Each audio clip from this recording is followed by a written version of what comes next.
धर्मनिरपेक्षता, ये जो शब्द है, सेकुलरिज्म जिसे हम अंग्रेजी में कहते हैं, ये बड़ा फैशनेबल शब्द है। हमारे देश के नेता इस शब्द का हर जगह प्रयोग करते हैं, भाषणों में प्रयोग करते हैं, अलग अलग मंचों पर प्रयोग करते हैं, और खास तौर पर पश्चिमी देशों में जब हमारे देश के नेता जाते हैं या हमारे देश के बड़े बड़े बुद्धिजीवी, लेखक, पत्रकार जाते हैं, तो पश्चिमी देशों में ये जो शब्द है ये बड़ा बिकता है, इसे बड़ा पसंद किया जाता है। फ्रीडम ऑफ स्पीच को बहुत पसंद किया जाता है, वो बड़ा फैशनेबल है। इसी तरह सेकुलरिज्म की बात करना भी पश्चिमी देशों में बहुत फैशनेबल माना जाता है। जैसा कि आप जानते हैं, राहुल गांधी आजकल अमेरिका के दौरे पर हैं और कल अमेरिका की राजधानी वॉशिंगटन डीसी में राहुल गांधी का एक कार्यक्रम था, जहां उनसे एक पत्रकार ने सवाल किया कि क्या भारत के केरल राज्य में कांग्रेस पार्टी का इंडियन यूनियन मुस्लिम लीग के साथ गठबंधन करना धर्मनिरपेक्षता के खिलाफ नहीं है। इस पर राहुल गांधी ने कहा कि मुस्लिम लीग के साथ धर्मनिरपेक्षता के खिलाफ जैसी कोई बात नहीं है, और उनके हिसाब से मुस्लिम लीग जो पार्टी है ये पूरी तरह से एक धर्मनिरपेक्ष पार्टी है। आप खुद सुनिए उन्होंने मुस्लिम लीग के बारे में क्या कहा। You talked about secularism and democracy while opposing the Hindu party BJP. However, Congress in Kerala has been in alliance with the Muslim party, Muslim League in Kerala, the state from which you were MP for more than, the state you are the MP for more than 70 years. Muslim League is a completely secular party. Right. There's nothing non-secular about the Muslim League. Rahul Gandhi अंग्रेजी में जवाब दे रहे हैं क्योंकि सवाल अंग्रेजी में था, और अंग्रेजी में उन्होंने कहा कि मुस्लिम लीग पूरी तरह से एक धर्मनिरपेक्ष पार्टी है और उसके साथ गठबंधन में कोई समस्या नहीं है।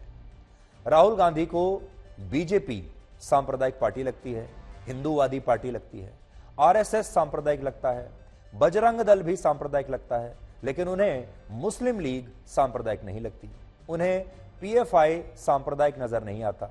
इसलिए आज हम आपको भारत के इतिहास की वो ब्लैक एंड व्हाइट तस्वीरें दिखाएंगे जिससे आप समझ पाएंगे कि राहुल गांधी ने मुस्लिम लीग को लेकर जो बातें कही हैं वो सही क्यों नहीं है। जिस पार्टी के नाम में ही मुस्लिम हो, एक खास धर्म से जुड़ा हुआ नाम हो, वो आखिर सेक्युलर कैसे हो सकती है। राहुल गांधी ने जिस मुस्लिम लीग को धर्मनिरपेक्ष बताया, उस पार्टी का पूरा नाम है इंडियन यूनियन मुस्लिम लीग, और इस पार्टी के नाम में ही एक खास धर्म का उल्लेख है, और इस लिहाज से यह पार्टी सेक्युलर यानी धर्मनिरपेक्ष हो ही नहीं सकती।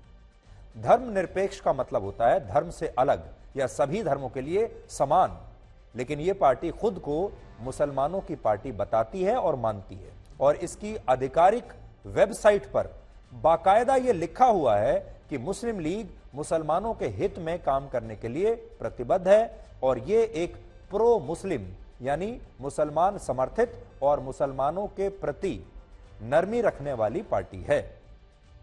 तो जो पार्टी खुद को मुसलमानों की पार्टी बताती है और जिसके नाम में ही एक खास धर्म का उल्लेख आता हो, वो पार्टी आखिर धर्मनिरपेक्ष कैसे हो सकती है। क्या मुस्लिम लीग हिंदुओं के बारे में भी वैसा ही सोचती है?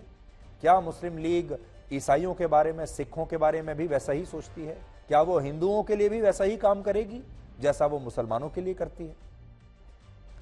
कड़वा सच ये है कि ये पार्टी ना तो धर्मनिरपेक्ष है और ना ही इसके इतिहास में दूर दूर तक धर्मनिरपेक्षता की कोई मूल भावना आपको दिखाई देगी। और ये बात हम अपने मन से नहीं कह रहे, आज हमने इस पर काफी रिसर्च किया है। आपके सामने तथ्य रखेंगे, आपके सामने दस्तावेज रखेंगे और आपके सामने इतिहास रखेंगे, और आप खुद तय कीजिएगा कि ये पार्टी क्या है, इस पार्टी के डीएनए में क्या है। असल में इस इंडियन यूनियन मुस्लिम लीग का इतिहास मोहम्मद अली जिन्ना की ऑल इंडिया मुस्लिम लीग से जुड़ा हुआ है। वर्ष 1947 में जब मोहम्मद अली जिन्ना की party all India Muslim league Bharat का बंटवारा करवाने में कामयाब हुई, तो आजादी के बाद इस पार्टी को भंग कर दिया गया, क्योंकि इस पार्टी का मकसद ही बंटवारा था, पाकिस्तान को हासिल करना था। अब जब पाकिस्तान हासिल कर लिया तो पार्टी का कोई मकसद रह नहीं गया।